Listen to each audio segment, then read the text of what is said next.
আসসালামু আলাইকুম। সবাইকে শুভেচ্ছা জানিয়ে শুরু করছি আমাদের আজকের ভিডিও। আজকে আমরা আবারও ত্রিভুজের ক্ষেত্রফল নিয়ে কথা বলবো। আমরা ত্রিভুজের ক্ষেত্রফলের খুবই সিম্পল একটা সূত্র জানি, যেটা হচ্ছে হাফ ইন্টু ভূমি ইন্টু উচ্চতা। ওকে, এটা আমরা মোটামুটি সবাই জানি না? মোটামুটি সবাই জানি। আজকে আমরা অন্য একটা সূত্র নিয়ে কথা বলবো, যেটা ত্রিভুজের ক্ষেত্রফলই বের করা যাবে। সেটা হচ্ছে, ধরো একটা ত্রিভুজের দুইটা বাহুর দৈর্ঘ্য দেওয়া আছে, ঠিক আছে, এবং একটা মধ্যবর্তী কোণ থিটা দেওয়া আছে। তাহলে এই ত্রিভুজের ক্ষেত্রফলটা আমরা কিভাবে বের করতে পারি সেটা আমরা আজকে দেখব। এই সূত্রটা আমাদের কখন কাজে লাগে? যখন আমাদের ভূমির দৈর্ঘ্য দেওয়া থাকে এবং হাইট দেওয়া থাকে, তাই না? তখন আমরা এই সূত্রটা ব্যবহার করি। কিন্তু যদি আমাদের দুটি বাহুর দৈর্ঘ্য দেওয়া থাকে এবং সেই দুইটা বাহুর মধ্যবর্তী কোণ দেওয়া থাকে, তাহলে সেই ত্রিভুজের ক্ষেত্রফল আমরা কিভাবে বের করতে পারি আজকে আমরা সেটাই দেখব। ওকে,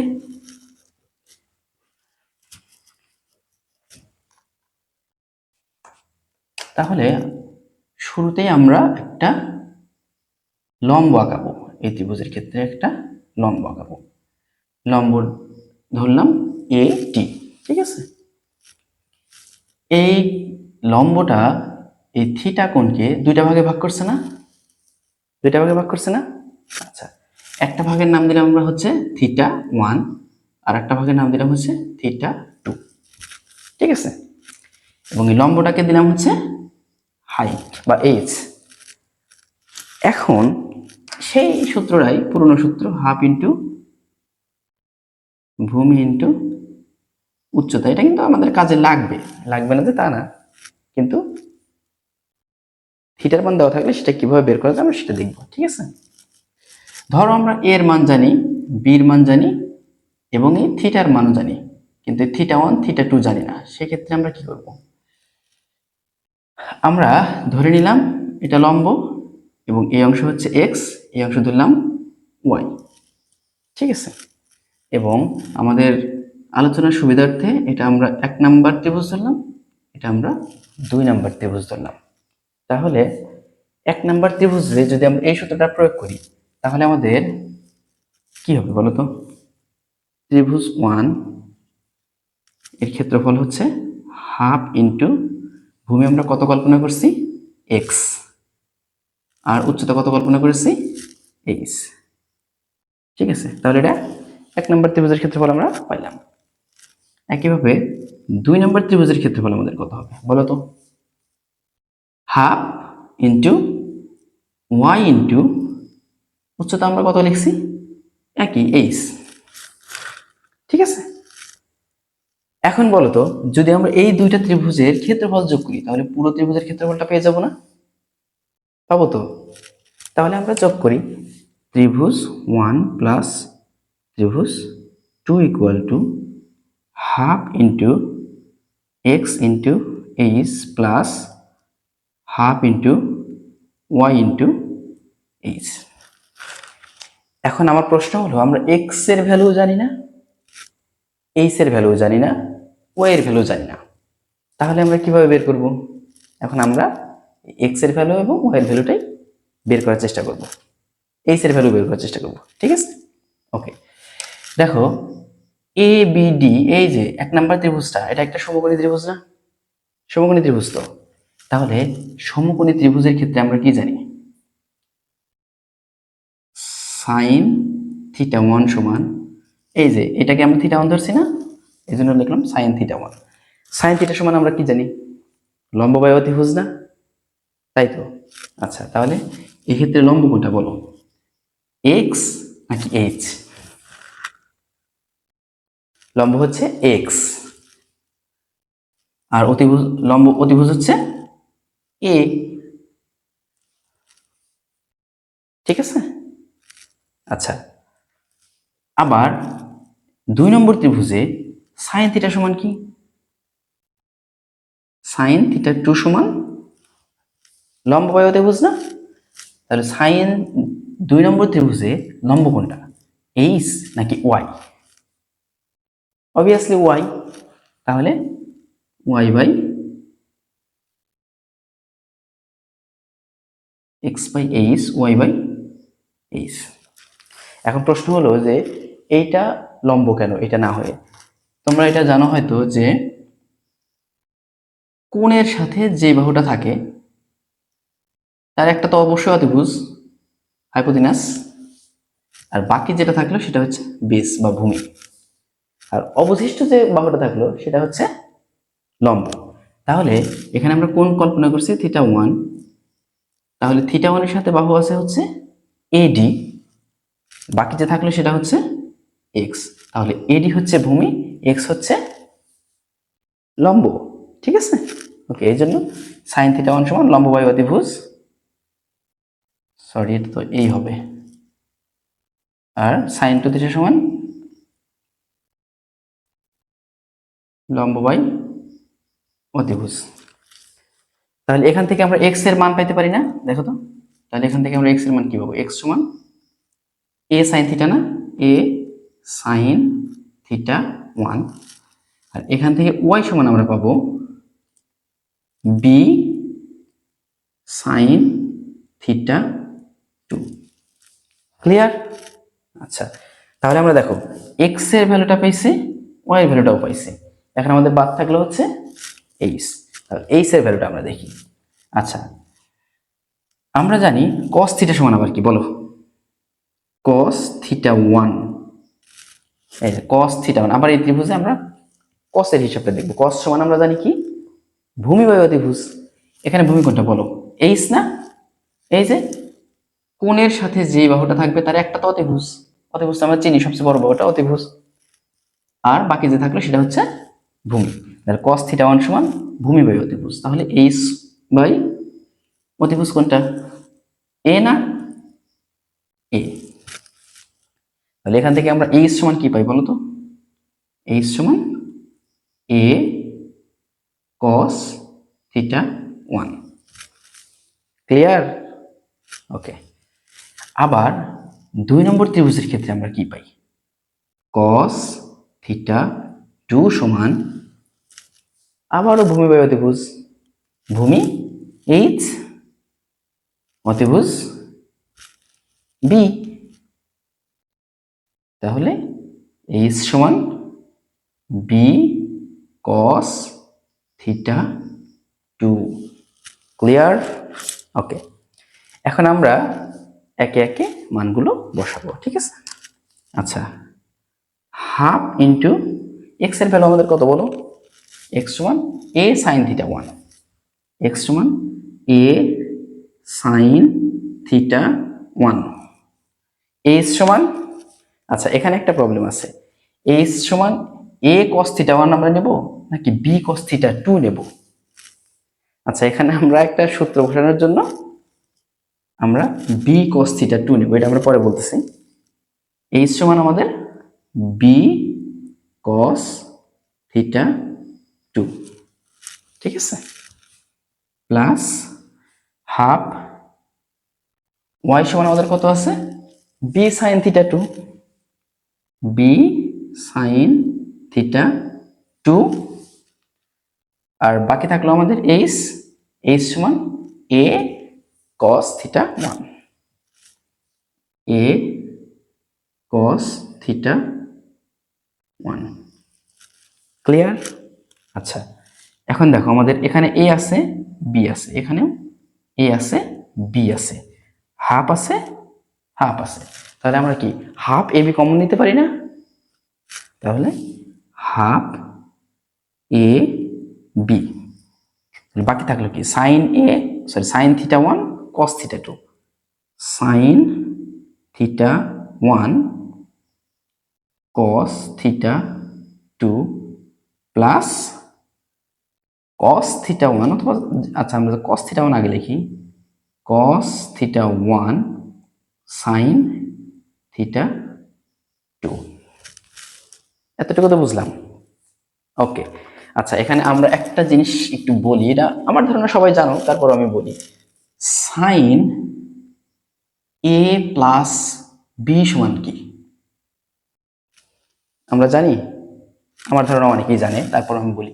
সাইন এ প্লাস বি এর সূত্র হচ্ছে আমাদের সাইন এ কস বি প্লাস কস এ সাইন বি। আচ্ছা, এটা না জানলে আমরা পরে এক সময় করবো ইনশাল্লাহ। ওকে, তাহলে দেখো, এর জায়গায় যদি আমরা θ1 বসাই আর বির জায়গায় যদি আমরা θ2 বসাই, তাহলে দেখো এই সূত্রটা আমাদের একদম হুবহু মিলে গেছে না? মিলে গেছে তো? আচ্ছা, তাহলে আমরা কি লিখতে পারি? Half A B sine sine θ1 plus θ2। Clear? আচ্ছা, θ1 সমান θ2 কি বলো তো? এই যে θ1 প্লাস θ2 মানে পুরো অংশ না? পুরো অংশ মানে আমরা কি কল্পনা করছিলাম? থিটা। তাহলে half A B into sine theta. বোঝা গেল? তাহলে একটা ত্রিভুজের দুইটা বাহু দেওয়া আছে এবং তার মধ্যবর্তী কোণ দেওয়া আছে, তাহলে সেই ত্রিভুজের ক্ষেত্রফল কি হবে? হাফ ইন্টু এ বি, জানা দুইটা বাহু, আর কোণের সাইন, এটা হচ্ছে আমাদের সেই ত্রিভুজের ক্ষেত্রফল। ক্লিয়ার? ওকে, এই সূত্রটা আমরা আরো একভাবে দেখতে পারি, সেটা এর চাইতে সহজ, আমরা সেটাও একটু দেখি। ওকে,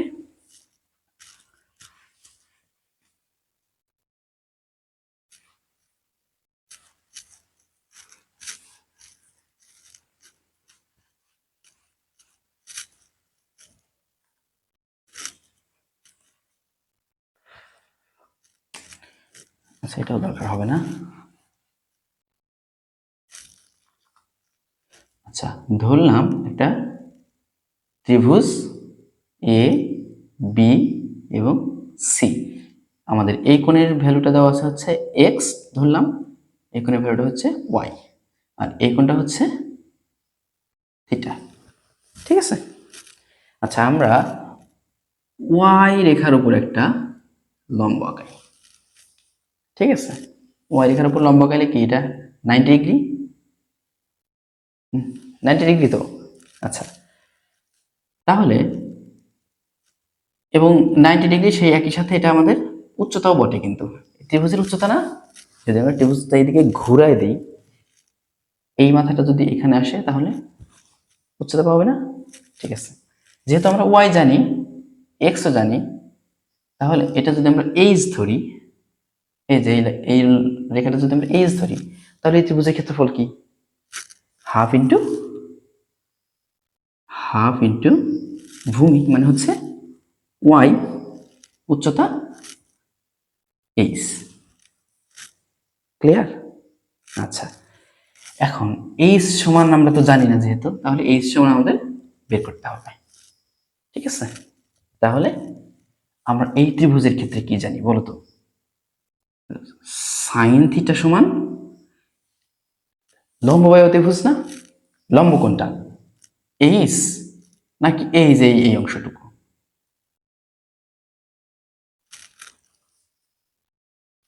এই যে সমকোণী ত্রিভুজ এ বি এবং এটা ডি ধরলাম,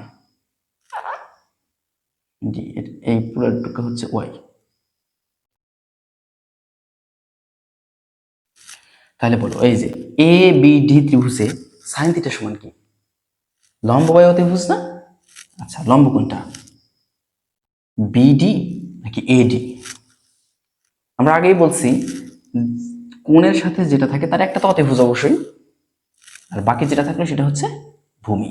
তাহলে কোণ যদি এইটা হয়, তাহলে এটা তো অতিভুজ আমরা বুঝতে পারতেছি, আর এটা হচ্ছে ভূমি, যেহেতু কোণের সাথে আছে, তাহলে বাকি থাকলো কোনটা? এটা হচ্ছে লম্ব।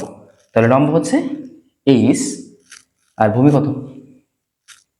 লম্ব বায়ু ত্রিভুজ, সরি, সাইন সমান লম্ব বায়ু ত্রিভুজ, লম্ব হচ্ছে আমাদের এইচ, অতিভুজ হচ্ছে এক্স, এক্স না? আচ্ছা, তাহলে এখান থেকে আমরা এইচ সমান কি পাই? এক্স সাইন থিটা পাই না? তাহলে এই যে এক্স এইচ এর মানটা আমরা এখানে যদি বসায় দিই তাহলে আমরা কি পাই? ত্রিভুজের ক্ষেত্রফল সমান হাফ ইন্টু ওয়াই, এইচ এর মান আমাদের এক্স সাইন থিটা। তাহলে আমরা ফাইনালি কি পাইলাম? Half x y sine theta. তাহলে আমাদের কনক্লুশন কি হলো? কোনো ত্রিভুজের যদি দুইটা বাহুর দৈর্ঘ্য দেওয়া থাকে এবং সেই ত্রিভুজের মধ্যবর্তী কোণ দেওয়া থাকে তাহলে সেই ত্রিভুজের ক্ষেত্রফল আমরা বের করতে পারি। এটা আমরা আরেকটা উপায় বের করতে পারি, সেটা আচ্ছা সেটাও বলি। হ্যাঁ, আচ্ছা আমরা কোসাইনের সূত্র জানি।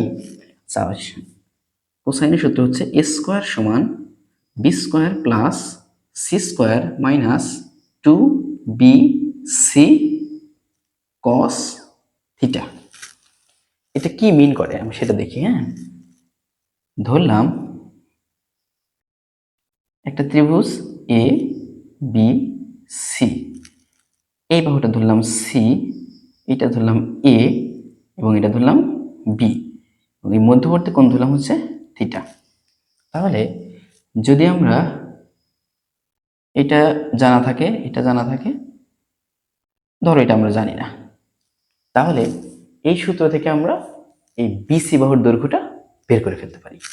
ঠিক আছে, তাহলে থিটার মান যদি আমরা জানি তাহলে বিসির দৈর্ঘ্য আমরা বের করে ফেললাম না? তাহলে দেখো সি এর মান আমরা জানলাম, বি এর মানও জানলাম, এর মানও জানলাম, তাহলে সেখান থেকে আমরা হেরনস ল পড়ছি না? হেরনস ল থেকে আমরা খুব সহজে এই ত্রিভুজের ক্ষেত্রফলটা বের করে ফেলতে পারি। হেরনস লটা কি? ত্রিভুজের ক্ষেত্রফল সমান root over S into S minus A S minus B S minus C. এসটা হচ্ছে অর্ধ পরিসীমা, অর্থাৎ তিনটা বাহুকে যোগ করে 2 দিয়ে ভাগ, তাহলে A plus B plus C divided by 2। বোঝা গেল? তাহলে দেখো ত্রিভুজের ক্ষেত্রফল আমরা কোসাইনের ল দিয়ে পেলাম, হাফ ইন্টু ভূমি ইন্টু উচ্চতা সেটাও পাইলাম, হাফ ইন্টু এ বি সাইন থিটা সেটাও পাইলাম, এবং কোসাইনের ল ব্যবহার করে হেরনস ফর্মুলা সেটা দিয়েও করতে পারলাম। তাহলে আমরা আলটিমেটলি 4 উপায়ে ত্রিভুজের ক্ষেত্রফল বের করতে পারি। ওকে, আজ এ পর্যন্তই। ধন্যবাদ সবাইকে।